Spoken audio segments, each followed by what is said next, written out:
Agora, ministra, dadas as circunstâncias e observando um esgarçamento das relações entre Brasil e Estados Unidos, poderia o Congresso Nacional pensar em uma alternativa política para resolver essa questão tarifária? Sim, leia-se PL da anistia ou alguma coisa parecida. Você acredita que isso poderia prosperar em algum momento? Não, acho que a questão do tarifaço americano não envolve uma única questão. Você mesmo perguntou, será que não tem também aí Big Techs, não tem aí a preocupação também... Mas poderia ser uma sinalização, o início de um processo? Acho muito difícil até por conta desse movimento de Eduardo Bolsonaro já afastou alguns considerados extrema-direita do processo. Hoje eu vejo, dentro mesmo do meu partido, o MDB, que tem alguns que são mais aliados ao ex-presidente Bolsonaro, outros mais aliados ao governo do presidente Lula, de um certo distanciamento. Opa, não é por aí. Colocou os interesses pessoais acima dos interesses do agro, da indústria, da economia brasileira. Eu acho que isso afastou a possibilidade do PL ser pautado, número 1, e de ser aprovado, né, porque você entra num processo institucional que envolve também alguns valores que são inegociáveis e um deles passa pela soberania nacional. E, de novo, por mais que seja complicado, os Estados Unidos são um grande parceiro comercial, não são o mais importante e não são únicos, e nós sobrevivemos a duras penas, de novo. Não vamos sair da mesa de negociação, mas nós sobrevivemos. Acho que tem 3 questões pós-decreto importantes. Nós não vamos sair da mesa de negociação, nós vamos continuar negociando. O corpo diplomático está, o chanceler está nos Estados Unidos, e nós queremos dialogar, mas dialogar enquanto nação soberana. Né? Não achem que vão humilhar o Brasil. Né? Porque humilhar um presidente da República significa humilhar uma nação. O Zelensky, quando foi humilhado daquela forma no carnaval, e foi uma das cenas mais grotescas que eu vi, assim, eu não imaginava ver aquilo, né? Você convida alguém para ir à sua casa, você serve um copo d'água. Você, pelo menos, trata bem ainda que você falou. Olha, que você está me falando comigo, Daniel, eu não gostei do que você falou, mas você está na minha casa, eu vou te respeitar, mas você não faz mais isso. Mas não, convidou para casa e humilhou. Né? Aquilo não vai acontecer com o Brasil. Mas o presidente não procurou por receio desse episódio se repetir? Não, ao contrário, Daniel. Nós colocamos intermediários, que é o corpo diplomático, para procurar a diplomacia, a Casa Branca, para dizer o seguinte: o presidente Lula quer falar. E nós tivemos como resposta o silêncio. Eles não querem por estratégia. De novo, eu entendo a estratégia.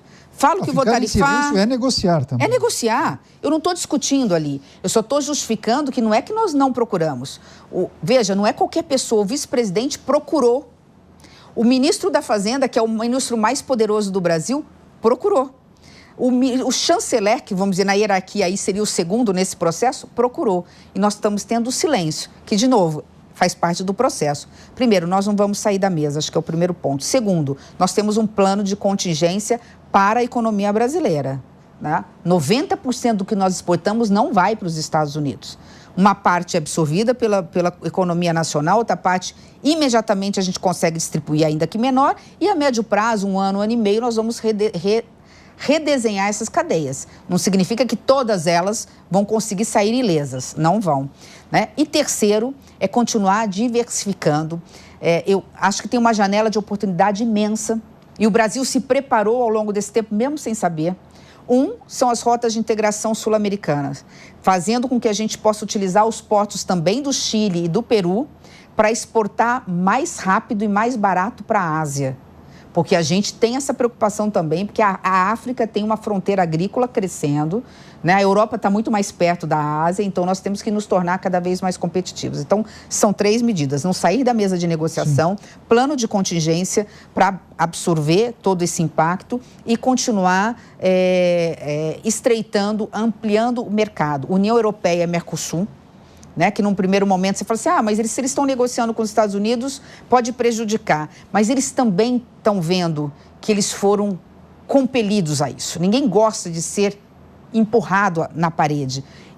Eu acho que isso vai acelerar o acordo da União Europeia com o Mercosul, a EFTA, que são 4 países que têm juntos o PIB nosso com o Mercosul, a estreitar as relações do Brasil com a América do Sul, que é outro mercado, estreitar as relações do Brasil com os países asiáticos. Pois é, as oportunidades elencadas, mas, ministra, é possível listar quais são os impactos negativos que foram diagnosticados a partir da implementação do tarifaço? Dá para falar em desemprego? É possível levantar a possibilidade de queda na arrecadação, seja por inadimplência de players de alguns setores ou até renúncia fiscal como uma alternativa dada pelo governo? Um pouquinho de cada coisa isso tende a acontecer, né? Qual o impacto no PIB, ainda que modesto, ele vai acontecer. Geração de emprego, lembrando o seguinte, a CNI deu uma informação que empregos diretos, nós estamos falando de 110 mil, mas nós temos os indiretos. Então vamos trabalhar em cima dos diretos 110 mil, mas do ano passado para esse ano, nós colocamos mais 1 milhão de pessoas no mercado de trabalho. Então houve um aumento de 1 milhão, nós estamos falando de 110 mil empregos diretos, tem os empregos indiretos.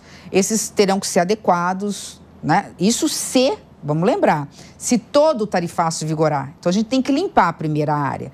Quanto desse tarifaço vai ficar efetivamente? Quais são as empresas e os setores que vão ser diretamente impactados?